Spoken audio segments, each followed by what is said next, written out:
Chers élus de Dieu, nous avons l'honneur de venir avec ces points pour partager avec vous. Le thème, c'est qui vont bâtir le troisième temple. Au lieu de dire qui va bâtir le troisième temple, je préfère plutôt dire qui vont bâtir le troisième temple. Alors, c'est une question qui est posée et adressée à tout le monde. Qui vont bâtir le troisième temple? Est-ce que ce sont les Arabes? Est-ce que c'est ceux qui sont dans l'islam? Est-ce que c'est ceux qui sont dans le bouddhisme? Est-ce que c'est la race blanche ou c'est la race jaune? Ou ce sont les juifs noirs? Ou ce sont les juifs noirs? Ou ce sont les juifs jaunes? Ou ce sont les juifs blancs? Ou ce sont les juifs métis? Ou c'est quel genre de juifs? Ce sont lesquels là qui vont bâtir? Et ceux-là qui vont bâtir le troisième temple, ce sont lesquels? Et c'est ça la question.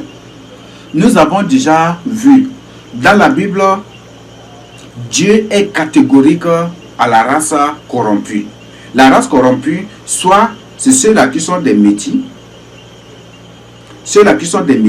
ou soit qui sont devenus des blancs, ou des jaunes, ou qui ont autre peau, qui sont à 50% juifs et 50% non juifs, qui sont et c'est ça, ceux-là que le Seigneur appelle des juifs de la race corrompue. En deux termes, on dit que ce ne sont pas des juifs de la race pure. Et pour la construction du troisième temple, il faut des juifs de la race pure. Et là. Qu'est-ce que vous comprenez? Alors que dans Genèse 10, on trouve que Abraham Noé a trois fils, Sem, Cham et Japheth. Sem la race noire, Cham la race jaune et Japheth la race blanche. Abraham c'est un noir avec tous ses enfants jusqu'aujourd'hui, pour toujours, pour l'éternité, parce que le Seigneur condamne ce qu'on appelle la race corrompue. Le Seigneur toujours à travers ses prophètes réclame toujours et demande toujours au peuple de conserver leur race, parce que c'est une race pure. Et la race pure, selon la Bible, hein, pas moi, je ne suis pas en train de faire le racisme ici, mais selon la Bible, selon ce que les apôtres, selon ce que les prophètes, les rois, ce que les prophètes ont toujours réclamé, la race pure, c'est la race noire. Parce que tous les juifs sont des noirs. Et la race pure, aux yeux de Dieu, même les prophètes ont demandé cela. Si vous prenez Néhémie, si vous prenez Esdras, ceux-là qui ne sont pas de la race pure, ils les ont mis dehors, ils les ont chassés. Avec les enfants qui ne sont pas de la race pure, ils les ont chassés, ils les ont mis dehors. Même les femmes étrangères, tout. Vous voyez ça? Donc pour dire que la race pure, c'est pas moi. Je ne suis pas en train de faire le racisme ici. Je vous présente la Bible. Il ne faut pas que vous levez comme ça. Dites, mais c'est ce que biblique. Lisez seulement Néhémie. Lisez seulement le livre de Néhémie. Lisez seulement le livre d'Esdras. Lisez seulement les prophéties des prophètes. Vous allez découvrir que le Seigneur demande toujours au peuple de conserver leur race et de ne pas se mélanger avec les autres peuples, de ne pas se mélanger avec d'autres races, parce que eux, les Juifs, les fils de Jacob, sont de la race pure aux yeux de l'Éternel.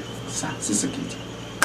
Donc la race pure aux yeux de l'Éternel, c'est la race noire. Ça, je ne suis pas en train de faire le racisme. Je vous dis, je vous présente la Bible. Donc, veuillez m'excuser, vous les élus, vous là qui êtes loin, ou peut-être vous qui êtes des blancs, des jeunes, vous qui êtes des métis partout, qui nous suivez, qui êtes devenus des élus, vous qui êtes engagés dans le message de sanctification. Ce n'est pas pour vous scandaliser, mais je vous présente la Bible. Et je n'ai pas dit que vous n'allez pas être sauvés parce que vous n'êtes pas de la race pure. Non, je n'ai pas du tout dit cela. Mais c'est ceux-là qui vont bâtir le troisième temple. C'est la race pure qui va bâtir le troisième temple.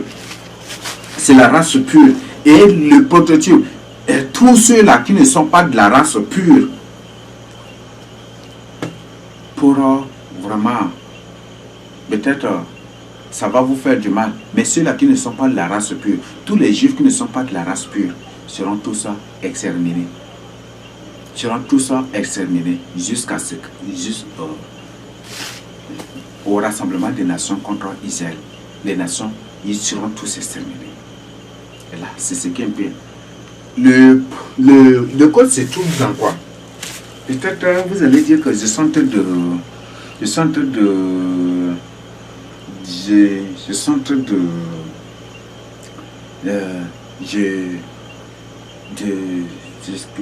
que vous dites que je suis en train de mentir ou peut-être que je suis en train d'exagérer. Peut-être vous dites que je suis en train d'exagérer. Mais je n'exagère pas, mais je vous dis la vérité. Le code se trouve dans ces faits. De retour de Babylone. C'est ça, n'est-ce pas? La première Babylone, quand ça a été détruit, tous les fils de Jacob ont été rassemblés dans leur terre, n'est-ce pas? Après la honte. Et de la même manière, la deuxième Babylone des États-Unis, la deuxième Babylone aussi, il y a la France qui est là, mais comme la France est dans l'Union européenne, la France aussi, c'est aussi une Babylone. N'importe que ça, vous pouvez les reconnaître par leur symbole. Il y a Obélisque aux États-Unis, il y a Obélisque devant la Maison Blanche, il y a Obélisque en France, il y a presque les mêmes symboles, les mêmes trucs qui se partagent. Donc, après Babylone, les fils de Jacob seront rassemblés dans leur terre sainte. Là, ceux qui refuseront de revenir, ceux qui refuseront, là, ils vont revenir obligatoirement, mais c'est ce que les prophètes Ézéchiel, Jérémie, tous seront déjà dit. Donc, dans Néhémie et Esdras, ceux-là qui n'étaient pas de la race pure, qu'est-ce qu'ils ont fait avec eux? Ils leur ont interdit d'entrer dans l'Assemblée sainte et ils ont décidé collectivement de les mettre dehors avec leurs femmes avec leurs mères qui sont des femmes étrangères. Vous voyez ça? En d'autres termes, quand le Seigneur va rassembler tous les fils de Jacob, parce que ceux-là qui refuseront par entêtement, par désobéissance ou peut-être par incrédulité, de revenir dans leur terre, de revenir dans la terre sainte, ceux-là, ils vont revenir. Car après, ils seront tous rassemblés. Les nations vont monter aussi. Le Seigneur dit qu'il va rassembler les nations contre son peuple. Pour entrer en jugement avec eux. Et après avoir fini avec eux, il va entrer aussi en jugement avec ces nations-là qui sont venues contre son peuple.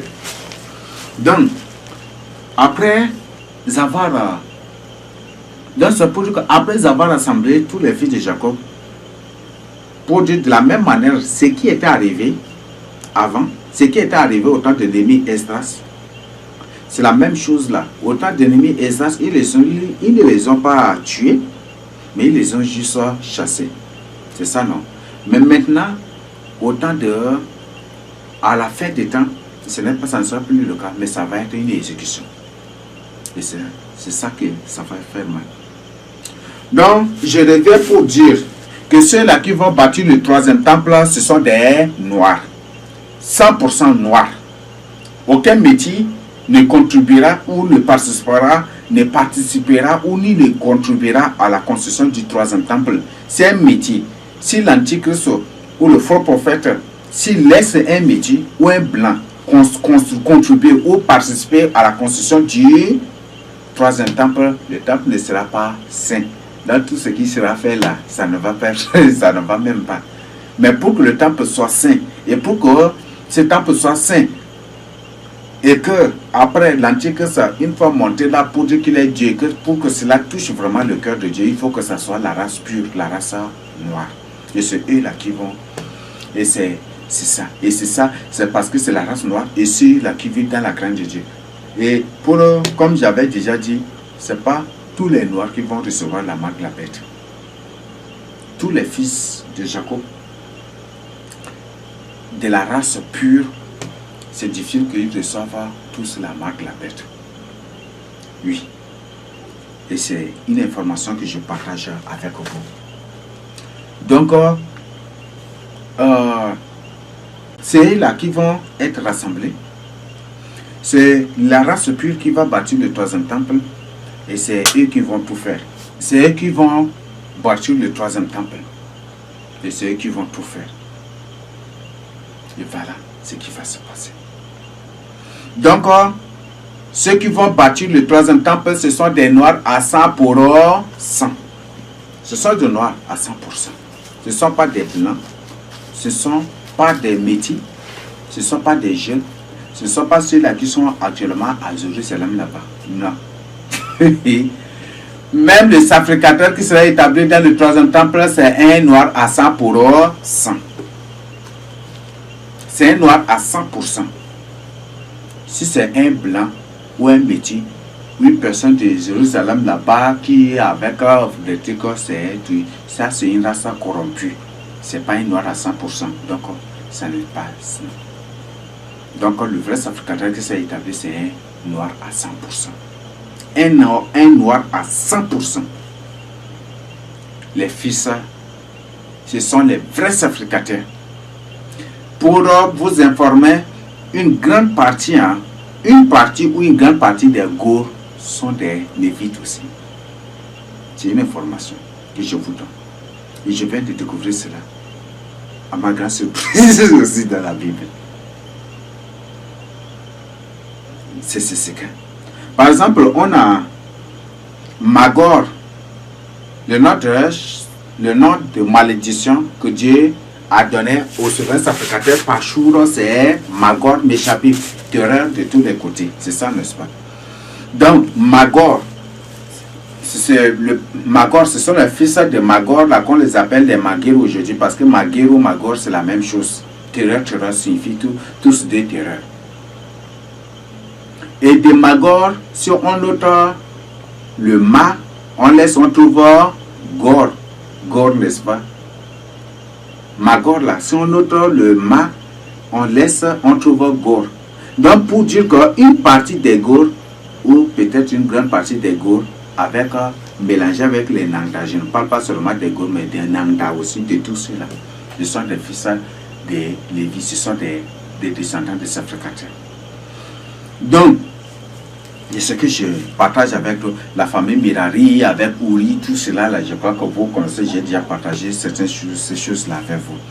Donc, c'est ce qui va se passer. Donc, pour dire que le vrai sacrificateur, ou bon, actuellement, si chargé, parce qu'aujourd'hui, l'Antichrist est en train de manipuler des choses, on parle des rabbins, les gens jaunes, plus jaunes que les, ou de jaunes, et certains sont plus blancs que les noirs, que les blancs eux-mêmes, et certains sont plus jaunes que les jaunes eux-mêmes. Oui. Ça, ce ne sont pas des fils de Jacob. Les vrais fils de Jacob, ce sont des noirs. Et les vrais rabbins, ce sont les vrais rabbins. Ceux-là qui devaient être vraiment des vrais rabbins sont ici au Tchad. On les appelle là des Maguires. Ils sont ici au Tchad. Donc ne croyez pas ces rabbins, ce sont des menteurs, ce sont des démons en forme, mais ce ne sont pas des humains normaux. Ce sont des démons, ce sont des agents de Satan en mission. Oui, ce sont des démons. Ces rabbins, c'est soi-disant, on dit rabbin, c'est sûr rabbin, c'est sûr, tout ça, ce sont des démons. Ce ne sont pas des humains normaux. Les vrais rabbins ne se trouvent qu'ici au camp Kochad. Et le vrai sacrificateur du Seigneur Jésus-Christ, c'est celui qui vous parle aussi. Le Seigneur ne m'a pas établi pour le temple passager, mais le Seigneur m'a établi pour un temple éternel. Et j'y serai éternellement aussi dans ce temple. Et je suis non seulement son souverain sacrificateur, mais je suis son roi aussi. Donc les vrais sacrificateurs ne se trouvent qu'ici au Tchad. Les Magor, ils sont là, les Maguires, ils sont là, ils sont là. Il y a plein de coins bibliques ici. Presque toutes les villes de la Bible se trouvent ici au Tchad.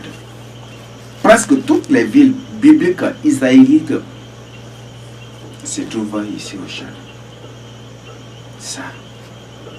Et presque tout, bon, comme dans le rang de Juda, les autres, là, après, là, par la suite, quand Jéroboam les empêchait de venir dans le temple, là, après, ils ont décidé de venir tout dans le rang de Jéroboam. Ce qui fait qu'on voit que c'est presque toutes les 12 tribus qui se trouvent ici au Tchad. Ils sont ici. Donc, je tiens vraiment à ce que vous vous réveillez. Ceux-là qui vont bâtir le troisième temple, ce ne sont pas des blancs, ne sont pas des jeunes, ni des métis, mais ce sont des noirs, 100%.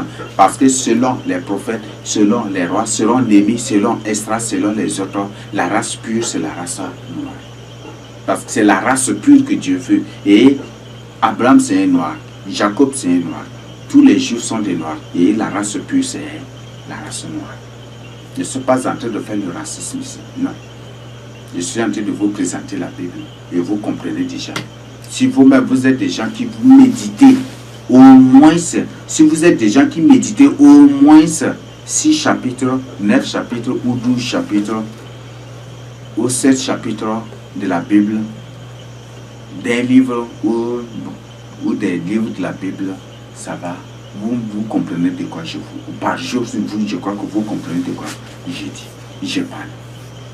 Donc, c'est ce que je tiens à partager avec vous. Beaucoup de ceux de l'état de Jérusalem là-bas, la Bible a que Zacharie 14, verset 2 a dit que la moitié de la ville ira en captivité.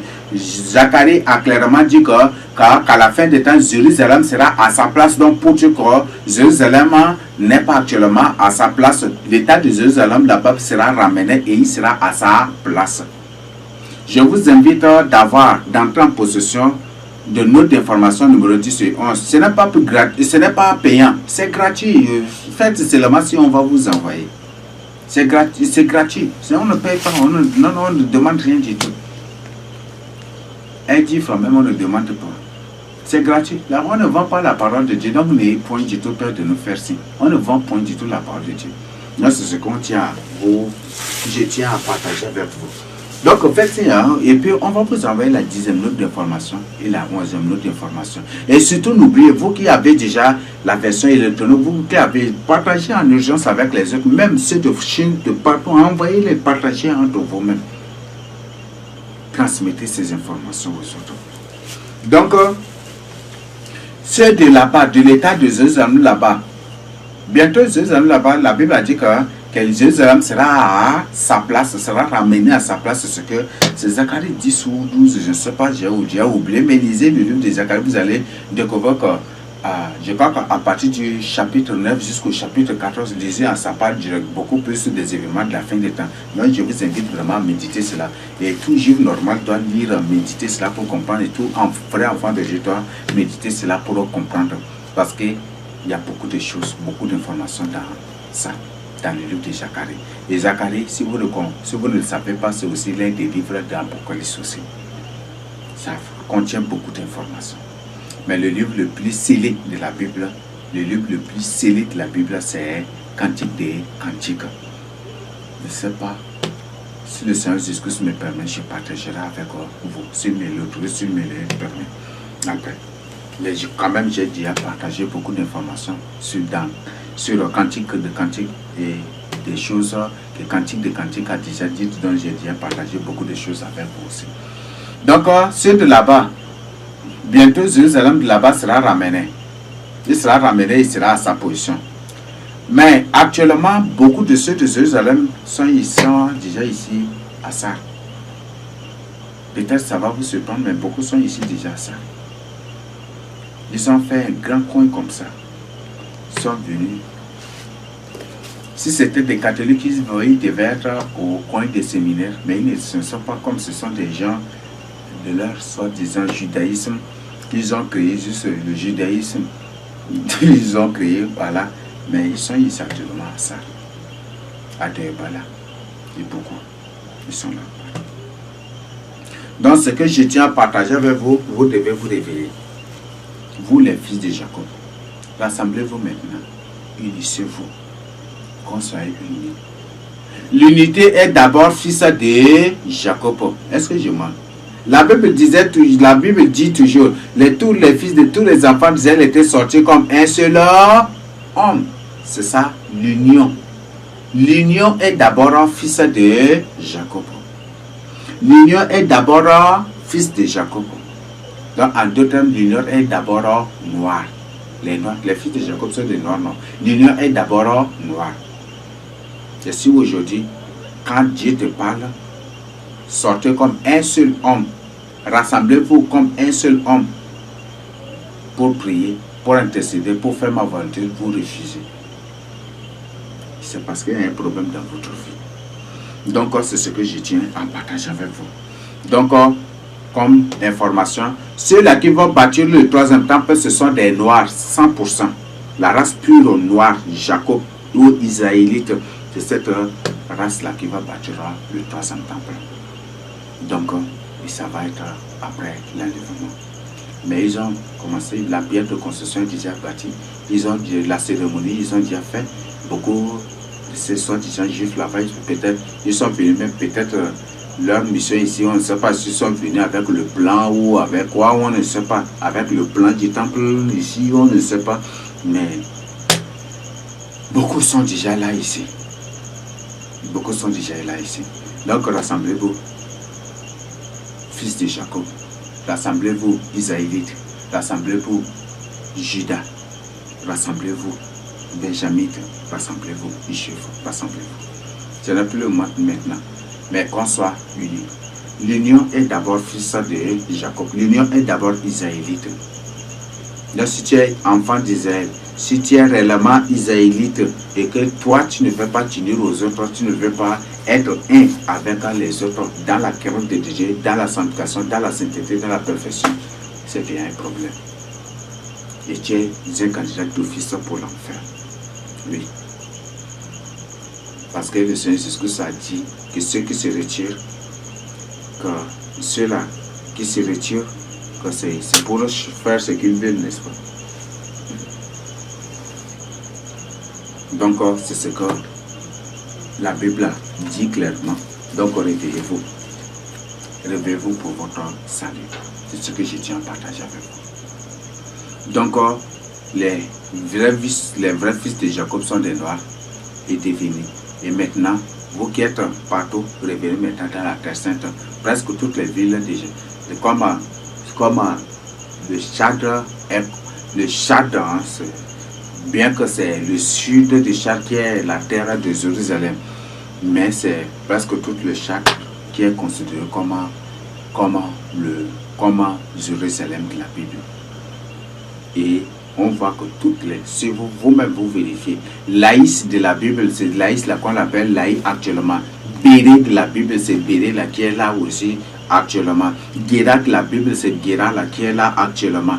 Nous avons presque toutes les villes. Salem ou Salamat, la Bible, roi de Salem qui est là actuellement. Sidon, la grande Sidon de la Bible qui est là actuellement aussi. Qui est là actuellement. La grande Sidon de la Bible ou la grande Sidon. C'est ça qui est là actuellement. Maro de la Bible, c'est ce Maro qu'on appelle Maro et qui est là actuellement. Dan ou Danamadia. Dans Juge 18, les fils de Dan, quand ils ont conquis la ville, ils ont donné le nom de leur père à la ville qu'ils ont conquise. Et comme c'est une ville de prospérité, de bonheur, il y a tout, ils ont et c'est cette ville qu'on appelle Danmadia. Danmadia, Dan au cœur du bonheur. Et c'est cette ville-là qui est là. C'est presque toutes les villes, presque. Il y a beaucoup d'autres, Nous avons Bethsaï ou Bessa. Il y en a là, Bessa est là dans la Bible, et c'est à côté de Bessada. Nous avons Bessada, et Bessada ou Bessada, et Bessada c'est ce qui est là encore là. Nous avons Bethbara, ou ville de Bara là qui est là. Nous avons Bouna, qui est comme dans la Bible, quand par exemple j'ai des enfants et que par la suite mes enfants bâtissent un village, après c'est mon nom là qui donne au village et Bouna là qui est là. Nous avons Bouna qui est là. C'est presque, ce n'est pas pour, mais il y a beaucoup d'autres découvertes. Il y a beaucoup. Et seulement notre 10e et 11e notre information, c'est gratuit seulement. Faites-y seulement, on va vous envoyer. Faites-y seulement, on va vous envoyer. Donc presque, il y en a là. Le Seigneur m'a fait découvrir encore beaucoup d'autres choses que je suis en train d'écrire pour la 12e d'autres informations. Il y en a. Et il y a beaucoup d'autres informations. Par exemple, dans la Bible, plupart des villes dans la Bible commencent par Beth. Nous avons Bethsaïda, nous avons Bethsaï ou Bessa, nous avons Beth Avin, nous avons Beth ceci, Beth. La plupart des villes de la Bible commencent par Beth, n'est-ce pas? Beth, ou par Beth, n'est-ce pas? Et Beth en arabe local, tout comme en hébreu, ou B en Sahara, signifie toujours maison ou ville. B en Sahara, c'est en Sahara que ça y a, c'est en Sahara que ça donne beaucoup d'explications et c'est vraiment riche aussi. Donc, Beth signifie maison, n'est-ce pas? Beth en arabe local, tout comme en hébreu, signifie maison. Mais en Sahara, en Sahara, c'est B. C'est B. Donc, B signifie quoi? B, c'est maison. B signifie maison. Ta terre natale, ça signifie aussi ville. Vous voyez ça. Et maintenant, actuellement, dans la structure, vous cherchez vous-même, menez vous-même des recherches, vous allez être surpris. Presque toutes les villes, même presque tous les villages, la plupart des villes et des villages du coin de Tchad commencent par B. Bessada, B Kamba, B Boro, B Ngama, B Boro, B Noy, na B Sisi, na B Rara, na B Goa, na B Ti, na B Kwa, B Kian, na B Kamba, na B Boto, na B Boro, na B. Vous voyez ça? C'est pour dire que B Boro, toujours c'est ville de Boro. B c'est pour signifier maison ou ville de village de et ville et c'est ça. Toujours, cherchez vous-même, vous allez découvrir. Bientôt, je mettrai à votre disposition la deuxième note d'information, vous allez comprendre des choses. Donc, c'est la race pure, la race noire à 100% qui bâtira le troisième temple. Toi qui es fils de Jacob, qui refuse de te réveiller, tu vas être réveillé à ta grande surprise et par la mort. Donc, réveille-toi. Reviens dans ta terre sainte, unis-toi aux autres. Unis-toi avec nous, les fils de Jacob, nous, pour l'intercession, pour prier. Le Seigneur clairement dit, ceux qui bénissent Jacob, ceux qui bénissent Isaac, ceux qui bénissent Abraham seront bénis. Et si tu refuses d'obéir à la voix de Dieu, tu perds ton temps. Et si toi, tu prétends connaître la parole de Dieu plus que nous, tu perds ton temps. Parce que l'onction que Dieu m'a donnée là, tu n'auras point du tout. Même si tu fais observer un jeûne sec de 2000 jours, sans boire, sans manger, ni jour, ni nuit, tu n'obtiendras point du tout cette fonction. Le Seigneur m'a établi son souverain sacrificateur, sa parole divine. C'est la chose que tu n'obtiendras point du tout la part du Seigneur. Donc, si je te dis la vérité, prends cela au sérieux. Donc, c'est ce que je tiens à partager avec vous. Vous là qui scandalisez des âmes, répentez-vous. Le Seigneur, le but même de mon retour, il y a un jour, j'avais suivi un témoignage. Et dans le témoignage de ces soi-disant, j'ai dit soi-disant ex-sataniste qui avait donné ce témoignage, il a fini son témoignage en disant qu'il n'y a point d'église parfaite sur la terre. Et là, le Seigneur m'a clairement dit, et ça, c'est suite à ça que le Seigneur m'a ordonné de venir. Donc, j'ai suivi le témoignage et la nuit, le Seigneur m'a dit, reviens urgemment et dit que celui qui a publié ce témoignage et celui qui a donné ce témoignage ne seront pas du tout enlevés, quel que soit ce qu'ils feront. Là, c'est ce que le Seigneur m'a dit. Et bibliquement, je vais vous prouver que l'Église de Christ est parfaitement parfaite, est éternellement et parfaitement parfaite. Donc, toi qui as publié ce témoignage, ce soi-disant témoignage, le Seigneur m'a fait comprendre et m'a fait découvrir ton intention. Et toi qui as fait ce témoignage, toi qui as dit cela, le Seigneur dit quelque chose que tu feras, tu ne seras pas enlevé. Il y a la grande tribulation. L'Antichrist et les agents du nouvel ordre mondial vont t'ouvrir et vont te faire comprendre que l'Église de Christ est parfaite du début jusqu'à la fin. La Bible a clairement dit, le Seigneur Jésus-Christ, la Bible a clairement dit dans Romains 12, dans 1 Corinthiens 12, 1 Corinthiens 14, que nous tous, nous sommes le corps de Christ. Donc nous tous, là, nous formons le corps de Christ et la tête. Le Christ est la tête de l'Église. Comment l'Église n'est pas parfaite? Si l'Église n'est pas parfaite, c'est que le Seigneur Jésus-Christ lui-même n'est pas parfait, n'est-ce pas?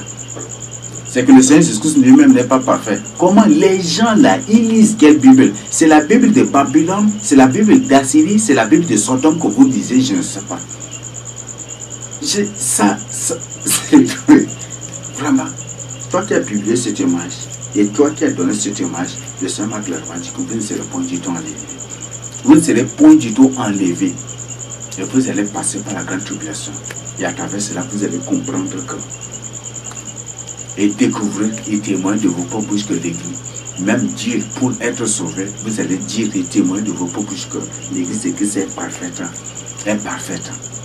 Si l'Église de Christ n'est pas parfaite, si le corps n'est pas parfait, c'est que la tête n'est pas parfaite aussi, non? Parce que le corps se trouve dans la Bible, dans Isaïe, qui dit que la tête est malade jusqu'au corps, tout le corps. Donc, la maladie spirituelle commence d'abord par la tête. Donc c'est pour dire que le Seigneur Jésus lui-même n'est pas parfait. Et comme lui-même il n'est pas parfait, ce qui a fait qu'il nous a affectés aussi avec son imperfection. C'est ça, n'est-ce pas? Vous voyez ça? Donc le Seigneur vous a dit averti. Prenez ce message-là au sérieux.